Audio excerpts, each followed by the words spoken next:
angkat telepon dulu, ini sudah berdering sejak tadi. Halo, selamat sore, Jaksa menyapa. Selamat sore, saya Ari Baron Calistung, Ari, membaca, Bapak Ari. menulis, dan berhitung privat SD.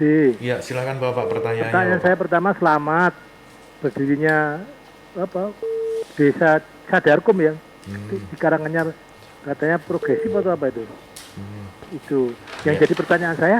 Nah, karena tadi ada historika Jastik yang masalah pidana kurang dari 2,5 juta, tidak usah sampai ke penuntutan. Apakah nanti tidak banyak terjadi Markus, maklar kasus? Karena tahu-tahu orang diperas Pak. Nah, malah jadi pemerasan terselubung yang seolah-olah disahkan dalam tanda petik ya. Nah, itu bagaimana? Apakah harus tetap didampingi pengacara LBH, entah itu dari Muhammadiyah, dari Ya. NU, dari MTA maupun dari organisasi gereja dan lain sebagainya. Mohon dikasih wawasannya Pak. Baik. Lalu yang kedua, BUMD, kemudian Ya. pasar daerah itu ada macet. Apakah juga berwenang jaksa dari selaku pengacara negara memanggil debiturnya? Kenapa macet? Nah, apakah ada negosiasi tertentu biar tidak terjadi eksekusi? Kan pengadilan cepat murah sederhana. Ini prakteknya kan cepat sederhana, mana tahanan gitu Pak. Ya. Karena kendaraan mau cepat ya bayarnya larang. Ya. Nah, ketakutan warga masyarakat kalau udah dilapor ke polisi atau Pak Jaksa, merinding disco lagu dangdut Pak Jaksa dan Pak Hakim. Itu loh Pak. Ya. Mohon penjelasannya. Terima kasih. Baik, terima kasih Bapak Aryang dari Garon. Bisa langsung ditanggapi ini Bapak? Ya, terima kasih pada Pak siapa? Ari Baron. Pak Ari. Ya. Yang pertama itu mengenai BUMD ya. Ini mohon pembawa acara ini dibantu saya kalau seandainya ada salah gitu. Nah ini ada BUMD misalkan pasar daerah ini agak macet, mungkin pembayarannya mungkin ya. Terus apakah jaksa mempunyai kewenangan untuk memanggil debitur tersebut gitu. Nah, jaksa pengacara negara ini kan memang difungsikan oleh pemerintah untuk membantu pemerintah daerah, terus lembaga baik BUMN maupun BUMD yang ada di Kabupaten Karanganyar. Ya. Nah, ketika ada terjadi permasalahan mengenai pinjaman yang dilakukan oleh masyarakat kepada salah satu bank milik pemerintah, dan ketika pihak bank tersebut juga meminta bantuan kita selaku jaksa pengacara negara, maka hal yang pertama kita lakukan adalah kita membuat kesepakatan terlebih dahulu dengan pihak bank tersebut. Selanjutnya setelah membuat kesepakatan, selanjutnya diberikan surat kuasa khusus dari pihak bank atau lembaga pemerintah lainnya kepada jaksa pengacara negara. Nah, dengan SKK tersebutlah kita bisa mempunyai kewenangan untuk mewakili si pemberi kuasa, baik nanti litigasi atau penanganan perkara di dalam persidangan maupun non litigasi atau penanganan perkara di luar persidangan gitu. Nah, salah satu contoh mungkin ketika ada pinjaman macet di bank daerah milik pemerintah Kabupaten Karanganyar atau pemerintah Provinsi Jawa Tengah yang kantornya mungkin ada di wilayah administratif Kabupaten Karanganyar, itu ketika minta bantuan kita nanti bisa melakukan panggilan kepada debitur tersebut. Nah, nanti kita upayakan di situ mengupayakan untuk agar debitur ini mau melaksanakan kewajibannya. Tentunya ketika permasalahan yang kita tangani ini sudah terlebih dahulu ditangani oleh pihak internal si pemberi kuasa. Mungkin langkah-langkah yang dilakukan sebelumnya oleh pihak bank daerah tersebut itu mungkin sudah melakukan misalkan memberikan SP1 sampai SP3. Nah, ketika masih susah atau masih belum melaksanakan kewajibannya, baru nanti bisa meminta bantuan ke kita. Tuh, nah kita lakukan pemanggilan dan kita upayakan, karena ini bank ini kan milik pemerintah, ini menggunakan modal dari pemerintah. Iya. Nah, ketika menggunakan modal pemerintah dan ketika terjadi macet, maka pemerintah dalam hal ini dirugikan. Gitu loh, Pak. Jadi nanti kita bisa ngambil langkah hukum sesuai dengan tingkatan permasalahan yang terjadi. Iya. Begitu menurut kami, Pak. Iya. Sedikit menambahkan ini Pak, yang pertanyaan tadi yang dari Bapak Ari siapa?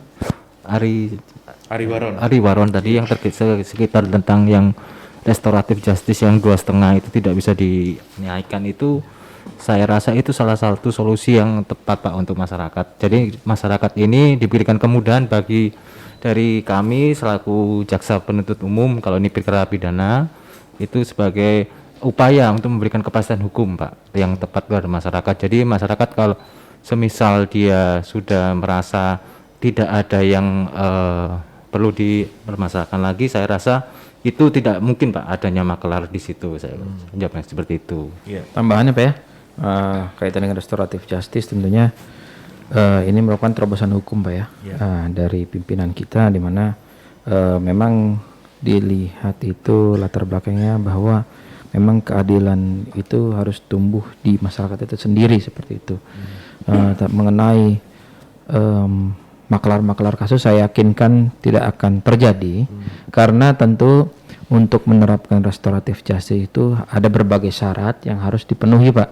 Salah satunya mungkin salah satunya adalah di mana si terdakwa ini atau tersangka itu baru pertama kali melakukan kejahatan, kemudian juga nominalnya itu tidak lebih dari 2,5, dan yang paling utama tentu pengambil keputusan paling akhir itu di pusat Pak, di Kejaksaan Agung Pak. Jadi kita tidak mungkin bisa bermain-main lagi ataupun apalagi bermain-main dengan makelar kasus yang dicurigai akan ada seperti itu. Jadi saya yakinkan di sini itu tidak akan terjadi, karena pengambil keputusan pun paling akhir apakah perkara ini memang layak dilakukan restoratif justice atau tidak adalah di pusat Pak atau di Kejaksaan Agung Pak. Gitu. Baik. Ada yang masuk lagi di 6380555, kami terima. Selamat sore, jaksa menyapa. Selamat sore, A. Selamat sore juga Bapak Jarkoni, silahkan Bapak. Selamat sore, Bapak-bapak jaksa. Selamat sore. Ya, jadi dalam perkara hukum itu ada dua ya, yaitu perkara pidana dan perdata. Di mana dalam perkara pidana, jaksa itu sebagai penuntut umum dan eksekutor, kalau tidak salah ya. Kemudian dalam perkara perdata, jaksa itu hanya sebagai pengacara negara kalau dibutuhkan dengan MOU misalnya gitu. Yang saya tanyakan di sini, dalam perkara pidana, jaksa itu aktif, hanya di persidangan jaksa aktif, keberadaan jaksa pasti ada sebagai penuntut umum. Tapi di perkara pidana ini hanya ditangani oleh hakim saja. Kenapa tidak ada kehadiran jaksa? Ya, kenapa tidak ada jaksa? Yang kedua, bahwa perkara-perkara perdata yang menyangkut hak-hak daripada tergugat, ya, misalkan dengan menggunakan upaya hukum, ya, upaya hukum mulai dari banding, kasasi dan PK. Yang saya tanyakan untuk PK ini, untuk perkara perdata ini sampai berapa kali? Apakah selama ada novum selalu bisa diberikan PK? Ya, apakah kalau selalu ada novumnya mesti bisa dilakukan PK? Kemudian yang terakhir, tadi sebut-sebut bahwa ada suatu masalah antara kreditor dan debitur, di mana jaksa bisa memanggil debitur. Nah, dalam ini kan peran jaksa sebagai pengacara, ya kan? Jadi di sini kan jaksa hanya sebagai pengacara. Dengan dasar apa jaksa bisa memanggil debitur?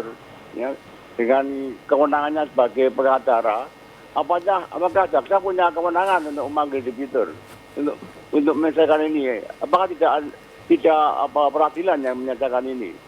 Mohon penjelasannya, terima kasih. Baik, terima kasih Bapak Jarkoni. Bisa langsung ditanggapi Bapak?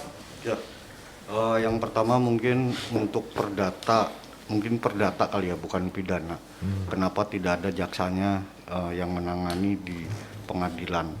Ini kan kita kembali kepada perdata. Ini hukum perdata ini kan hukum yang mengatur hukum privat gitu Pak. Hukum privat antara individu dengan individu atau individu dengan badan hukum gitu. Nah, karena memang ini perdata ini masuk dalam ranah hukum privat, maka perjalanan kasusnya ini itu di pengadilan hanya para pihak yang bersengketa, baik antara individu dengan individu maupun individu dengan badan hukum. Nah, kita di situ akan hadir apabila ada individu atau badan hukum yang melakukan gugatan atau pemerintah yang akan melakukan gugatan kepada pihak lain. Jadi kita bisa hadir di pengadilan dalam menangani perkara perdata ini apabila diminta oleh pemerintah daerah kabupaten Karanganyar atau badan BUMN ataupun BUMD begitu. Nah, selanjutnya apakah dalam menangani ini pengacara negara ini bisa melakukan pemanggilan, punya kewenangan?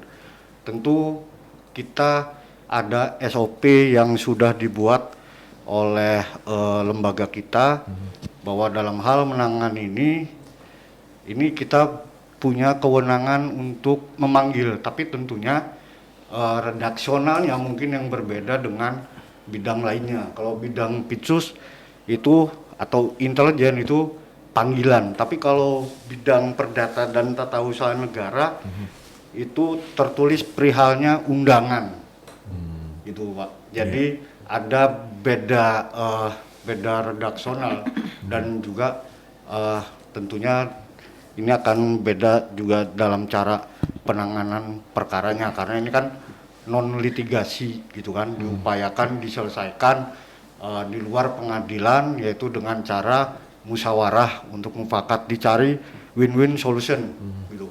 Iya. Iya. Gitu Pak. Iya. Tadi juga ada hak tergugat itu sampai berapa kali Bapak, bisa dijelaskan Bapak? Maksudnya apa? Hak tergugat melakukan banding, kasasi, PK itu sampai berapa kali begitu? Ya semuanya itu kan berproses dimulai dari pengadilan tingkat pertama. Tingkat pertama ketika ada putusan dan salah satu pihak tidak menerima dalam putusan pengadilan tingkat pertama tersebut, maka salah satu pihak bisa mengajukan banding. Yeah. Apabila di putusan banding salah satu pihak juga tidak menerima putusan banding tersebut, maka pihak yang tidak bisa menerima dalam putusan banding tersebut bisa mengajukan kasasi. Apabila tidak menerima juga putusan kasasi, maka bisa mengajukan PK ke Mahkamah Agung. Nah, semuanya itu berproses dan hanya diberi kesempatan satu kali. Satu kali. Ya. Satu kali. Baik. Baik, terima kasih untuk penjelasannya. Dan masih kami buka lagi di 6380555. Halo, selamat sore. Jaksa menyapa. Saya kembali lagi ya. Silakan Bapak. Tadi disebutkan bahwa dalam perkara perdata itu tidak ada kehadiran jaksa karena urusan privacy ya, antar individu. Nah di perkara pidana itu juga bisa antara individu ya.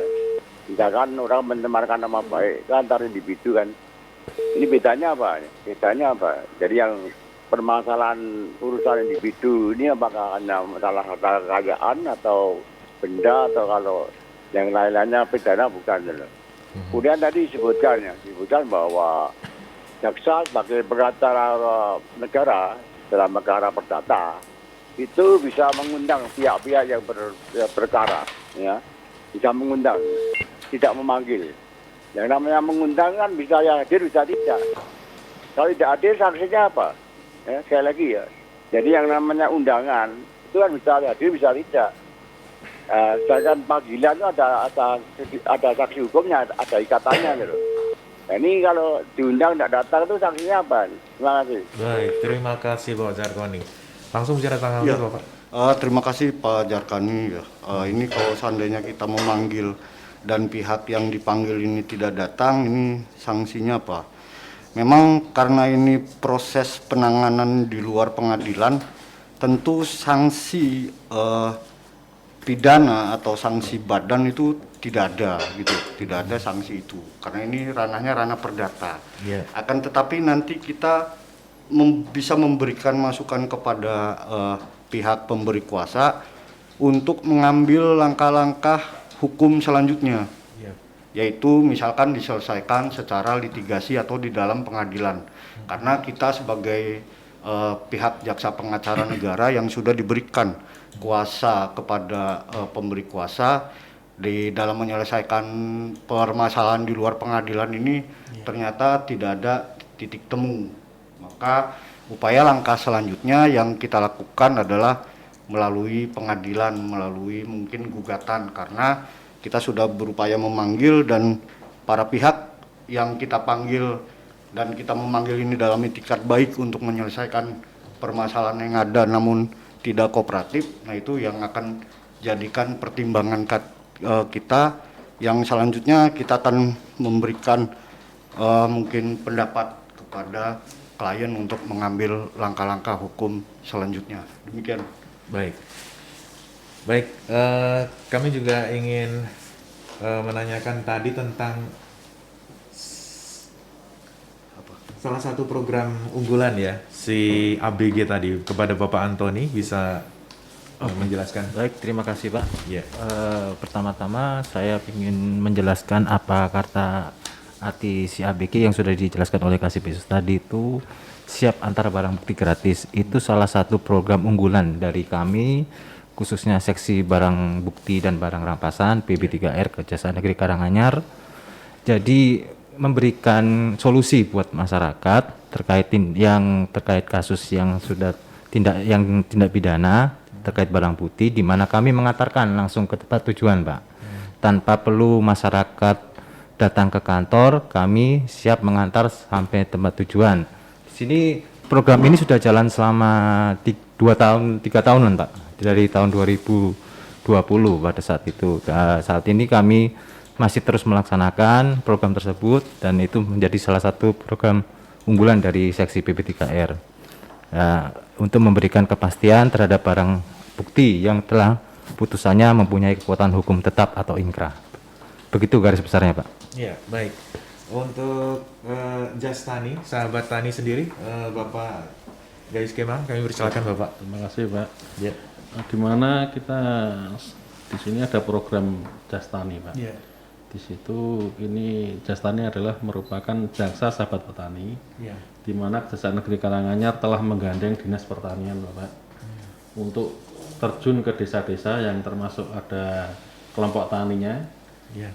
Kemarin kita sempat melakukan penyuluhan Pak di desa, ada 3 desa Pak kemarin itu. Dan situ kita memaparkan bahwa program Jastani ini bisa sebagai sharing Pak untuk para petani untuk misalnya ada kendala-kendala pupuk atau kendala masalah tanah, nah, termasuk kita ini Pak. Jastani itu juga mengawasi perdagangan pupuk. Iya. Di mana pupuk bersubsidi itu biasanya ada salah satu pemain di situ Pak. Sehingga pupuk bersubsidi itu kadang tidak nyampe ke para petani. Lah itu kemarin kita menegaskan kepada para petani apabila ditemukan ada hal-hal yang menyimpang dalam peredaran pupuk bersubsidi bisa dilaporkan ke kita. Iya. Intinya sahabat petani itu ya kita perangkul petani Pak. Biar gimana tujuan utama Jastani itu Pak bisa mensukseskan program pemerintah dalam pangan Pak. Jadi kalau di mana para petani itu dapat menghasilkan padi atau apa yang berlimpah kan kita bisa mensubsidi pemerintah gitu Pak. Nah di situ termasuk ini Pak kemarin dari pusat dari Kejaksaan Agung juga memerintahkan adanya untuk membentuk mafia tanah Pak di setiap daerah, terutama di seluruh Indonesia Pak, termasuk di Karanganyar juga kemarin kita sudah membentuk tim mafia tanah, dan apabila di daerah Kabupaten Karanganyar ditemukan pelanggaran atau mafia tanah bisa melaporkan ke kita Pak. Nah itu di sini sudah membentuk tim Pak, termasuk timnya saya, Pak Kasipisus, Pak Kasidatun, Pak Kasipidum, Pak KasibB, termasuk di situ Pak. Jadi bisa Pak langsung datang ke kantor apabila ditemukan pelanggaran tanah Pak atau mafia tanah tersebut. Iya. Cukup Pak. Baik, terima kasih. Dan untuk menjadi anggota daripada petani itu sendiri bagaimana Bapak caranya?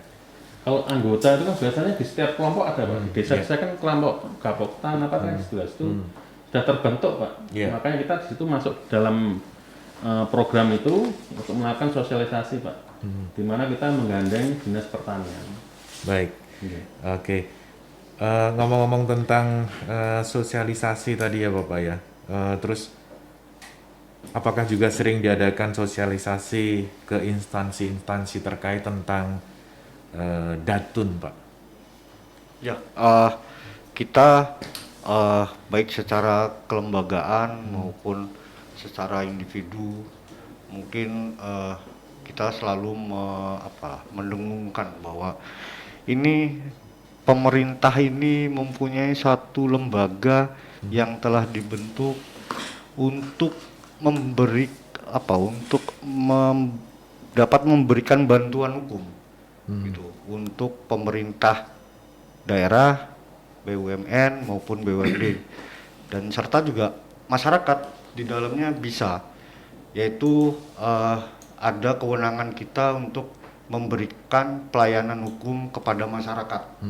Seperti rekan saya di awal menyampaikan bahwa masyarakat bisa berkonsultasi tentang permasalahan hukum yang terjadi di masyarakat. Bisa misalkan tadi itu misalkan tentang warisan, tentang perceraian dan lain sebagainya. Jadi kami berharap masyarakat Kabupaten Karanganyar juga pemerintah daerah bisa menggunakan kejaksaan untuk menangani permasalahan perdata dan tata usaha negara yang terjadi di wilayah administratif Kabupaten Karanganyar. Baik, terima kasih. Satu penelpon akan kami terima. Halo, selamat sore. Jaksa menyapa. Jaksa menyapa. Oh hei, saya Ari Baron. Silakan, Bapak Ari. Pertanyaannya singkat. Silakan. Oke, Pak. Masuk jaksaan, wedi Pak saya. Masuk Gimana? polisi dan merinding disko. Masuk pengadilan cengengesan. Isi tunggoni calo. Kalau pas tilang itu. Nah, sekarang supaya lebih enak, ini pendengar RRI kan komplit Pak, menengah atas, menengah bawah sampai bawah gitu ya. Ya. Tolong nomor teleponnya yang hotline bisa dihubungi kepada siapa Pak? Itu penting Pak. Jadi tadi saya lakukan Markus itulah. Sekarang kemarin saya lihat aja kasus di Sukarjo, ngaku pengacara sebenarnya jujur. Nah gitu Pak. Aku dikenal jaksa, aku dikenal hakim, aku dikenal polisi. Top 6 banget ya aku. Aku juga dikenalan aku no. Apa? Lagu dangdut. Nah gitu loh Pak. Jadi saya mohon narasumber memberikan, mudah-mudahan nanti diiklankan Pak di RRI Pro 1 ini. Anda kesulitan hukum masalah retorika jasik, Nomor HP-nya berapa gitu ya? Terima Oke, kasih baik, Bapak. terima kasih, silakan. Tiap hari ya Pak ya. Yap. Baik, terima kasih untuk Bapak Edi. Nomor kontak person yang Bapak, jadi silakan Bapak. Terima kasih Pak. Untuk kontak person bisa langsung menghubungi ke HP saya mungkin Pak selaku Kasintel, yaitu di 085 23 4444 4-nya 5 kali Pak, terus 66. 66. Nah itu bisa langsung WhatsApp, bisa langsung kontak person, telepon bisa. Tapi Pak, alangkah baiknya tuh mungkin datang ke kantor. Mungkin kalau ada permasalahan bisa dijelaskan lebih gamblang, mungkin di kantor kita tunggu Pak. Jam-jam kerja bisa datang ke kantor langsung Pak. Mungkin menemui saya langsung atau menemui Pak Asipisus bisa Pak. Di mana permasalahan itu mungkin bisa sharing langsung biar lebih jelas Pak. Gitu Pak, cukup Pak. Baik, baik. Tadi juga masih ada pertanyaan yang belum sempat terjawab tentang masalah BUMD dan juga atau mungkin BUMN yang mempunyai masalah tentang tagihan listrik atau air itu bisa menggandeng kejaksaan atau tidak begitu. Ya. Singkat saja Bapak. Ya, terima kasih. Ini kebenaran untuk kayak permasalahan tagihan listrik ini kita sudah bekerja sama dengan PLN, gitu Pak. Kita sudah bekerja sama dengan PLN. Ya. Dan dalam waktu dekat ini kita mau membuat MOU dengan PDAM. PDAM, jadi sehingga nanti badan hukum yang ada di Kabupaten Karanganyar itu tentunya dalam menyelesaikan permasalahan di bidang perdata dan tata usaha negara ini akan benar-benar bersinergi dengan kejaksaan. Ya. Gitu Pak. Jadi dalam hal ini kita sudah tinggal nanti mungkin pelaksanaannya ini kita dari PLN ini juga belum menindaklanjuti MOU tersebut dengan memberikan SKK. Mungkin dalam waktu dekat pihak PLN akan memberikan SKK kepada kita selaku jaksa pengacara negara. Baik, Pak. Terima kasih untuk kebersamaannya Bapak-bapak dan juga Mbak Heni Yunita. Ada closing statement kami persilakan mungkin dari Bapak Mukhtar ya. Ya. Kami persilakan, mohon maaf. Terima kasih Bapak. Saya selaku Kepala Seksi Bidang Perdata dan Tata Usaha Negara dalam hal ini mewakili pimpinan kami yaitu Bapak Kepala Kejaksaan Negeri Karanganyar menghimbau kepada seluruh masyarakat Kabupaten Karanganyar khususnya kepada pemerintah daerah, mari tidak sungkan-sungkan menggunakan jasa jaksa pengacara negara yang ada di wilayah Kabupaten Karanganyar. Mudah-mudahan kami bisa berkontribusi di pemerintah di Kabupaten Karanganyar di dalam penegakan hukum baik di bidang hukum pidana maupun di bidang hukum perdata dan tata usaha negara sehingga masyarakat Kabupaten Karanganyar bisa melaksanakan aktivitasnya sehari-hari dengan aman, nyaman dan tertib. Begitu Pak. Baik. Terima kasih sekali lagi kami ucapkan Bapak Mukhtar Aziz atas kehadirannya, juga Bapak Tubagus Gilang ya. Iya, terima terus kasih. juga Bapak Gayus Kemal, terima kasih Bapak. Sama-sama Pak. Mbak Heni Yunita dan juga Bapak Antoni, terima kasih. Terima kasih banyak Pak. Di lain waktu kita bisa bersua lagi di Jaksa Menyapa di kesempatan yang berikutnya. Terima kasih, selamat sore. Wassalamualaikum warahmatullahi wabarakatuh.